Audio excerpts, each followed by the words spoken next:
গীতা পাঠের মাধ্যমে সদ্গুরু ভগবান শ্রীকৃষ্ণকে চিনুন। ভূমিকা। প্রিয় দর্শকগণ, আজ আমরা আলোচনা করব শ্রীমদ্ভগবদ্গীতা, মহাবিশ্বের সর্বশ্রেষ্ঠ আধ্যাত্মিক গ্রন্থ, যা মানবজাতির মুক্তির পথ দেখায়। গীতা কেবল একটি ধর্মগ্রন্থ নয়, এটি জীবনের সম্পূর্ণ দর্শন, আত্মোপলব্ধির সন্ধান এবং সদ্গুরুর সাথে ঐশ্বরিক সংযোগের মাধ্যম। ভগবান শ্রীকৃষ্ণ গীতার মাধ্যমে অর্জুনকে যেমন জ্ঞান দিয়েছিলেন, তেমনি আজও এই জ্ঞান আমাদের আধ্যাত্মিক যাত্রায় পথপ্রদর্শক। এই ভিডিওতে আমরা জানব গীতা পাঠের গুরুত্ব, কেন সবাইকে গীতা পড়া উচিত, গীতা আত্মস্থ করার উপায়, কিভাবে গীতার বাণী জীবনে প্রয়োগ করবেন, ভগবান শ্রীকৃষ্ণকে চিনতে পারার রহস্য, গীতা কিভাবে কৃষ্ণচেতনা জাগ্রত করে, সদ্গুরুকে এবং কেনই বা তিনি পুরুষোত্তম, গুরু ও ঈশ্বরের মধ্যে সম্পর্ক, গুরুকেই ভগবান জ্ঞান বলা হয় কেন, গুরু পরম্পরা ও দীক্ষার তাৎপর্য। ১. গীতা পাঠের গুরুত্ব, কেন সবাইকে গীতা পড়া উচিত। গীতা হল 18টি অধ্যায় ও 700 শ্লোকের একটি পবিত্র গ্রন্থ, যা মহাভারতের ভীষ্ম পর্বে অবস্থিত। কিন্তু গীতা শুধু একটি যুদ্ধের পূর্বের উপদেশ নয়, এটি চিরন্তন সত্যের প্রকাশ। গীতা পাঠের 5টি মহৎ উপকারিতা। মুক্তির পথ দেখায়। গীতায় ভগবান বলেছেন, যেমন মানুষ জীর্ণ বস্ত্র ত্যাগ করে নতুন বস্ত্র পরিধান করে, তেমনি আত্মা জরাজীর্ণ দেহ ত্যাগ করে নতুন দেহ ধারণ করে। গীতা 2.22। অর্থাৎ গীতা আমাদের আত্মার অমরত্ব বুঝতে সাহায্য করে। কর্মযোগ, ভক্তিযোগ ও জ্ঞানযোগের সমন্বয়। গীতা শেখায় কিভাবে নিঃস্বার্থ কর্মযোগ, প্রেম ভক্তি, ভক্তিযোগ এবং আত্মজ্ঞান, জ্ঞানযোগ একসাথে আধ্যাত্মিক উন্নতি ঘটায়।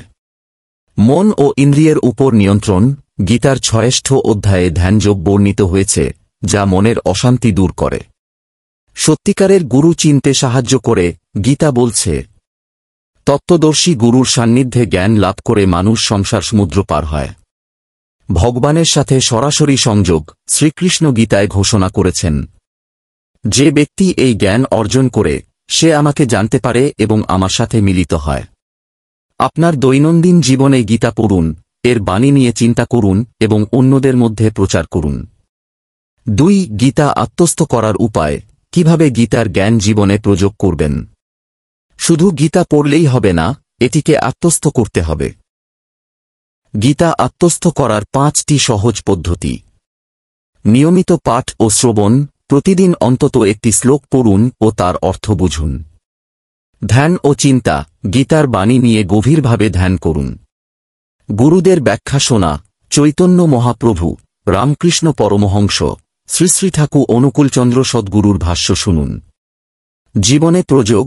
কর্মযোগ অনুসারে নিঃস্বার্থভাবে কাজ করুন, ভক্তিযোগ অনুসারে প্রার্থনা করুন। অন্যদের শেখান। গীতার বার্তা ছড়িয়ে দিন, কারণ যে জ্ঞান দান করে, সে সবচেয়ে বড়দাতা। 3. ভগবান শ্রীকৃষ্ণকে চিনতে পারার রহস্য।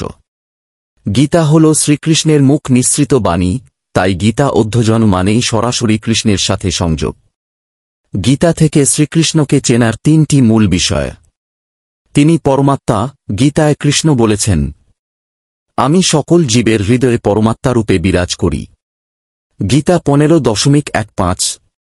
তিনি সমস্ত অস্তিত্বের উৎস। আমি সমস্ত বিশ্বের উৎপত্তি, স্থিতি ও প্রলয়ের কারণ। গীতা 10.8। তিনি সদ্গুরু। দ্বাপর যুগে কৃষ্ণই ছিলেন পরম গুরু, যিনি অর্জুনকে জ্ঞান দান করেছিলেন। গীতা পাঠের মাধ্যমে আমরা কৃষ্ণের স্বরূপ বুঝতে পারি এবং তাঁর কৃপা লাভ করি। 4. সদ্গুরুকে। তিনিই কেন পুরুষোত্তম। গীতা শেখায়, সদ্গুরুই ভগবানের প্রতিনিধি। সদ্গুরুর 5টি চিহ্ন। তিনি বেদ ও গীতার জ্ঞানী। তিনি শাস্ত্রীয় সত্য উপলব্ধি করেছেন।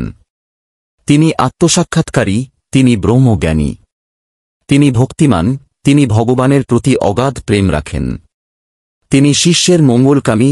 তিনি শিষ্যকে মায়া থেকে মুক্ত করতে চান। তিনি স্বয়ং ভগবানের অংশ, যেমন দ্বাপর যুগে শ্রীকৃষ্ণ, কলিযুগে কল্কি অবতার। গুরুই পুরুষোত্তম। গুরুই ভগবান এবং ভক্তদের জন্য জীবনের পরম লক্ষ্য। 5. গুরুকেই ভগবান জ্ঞান বলা হয় কেন। গীতা বলছে, গুরুর কৃপা ছাড়া কেউ পরমাত্মাকে জানতে পারে না। গুরুর স্থান ঈশ্বরের সমান কেন? গুরু অজ্ঞানতার অন্ধকার দূর করেন। গুরু ভগবানের দিকে নিয়ে যাওয়ার সেতু। গুরু শিষ্যের আত্মাকে জাগ্রত করেন। সত্যিকারের গুরু খুঁজুন, তাঁর পদে আশ্রয় নিন এবং গীতার জ্ঞান লাভ করুন। উপসংহার: গীতা হল জীবনের সমাধান। এটি শুধু পড়া নয়, জীবনে বাস্তবায়ন করা প্রয়োজন। গীতা আত্মস্থ করুন, ভগবান শ্রীকৃষ্ণকে চিনুন এবং সদ্গুরুর সন্ধান করুন। গুরুই হলেন ভগবানের জীবন্ত প্রকাশ। আজই গীতা পড়া শুরু করুন, গুরুকে গ্রহণ করুন এবং আধ্যাত্মিক মুক্তি লাভ করুন। এই বার্তা সবাইকে শেয়ার করুন, গীতার আলো ছড়িয়ে দিন। হরে কৃষ্ণ, হরে রাম,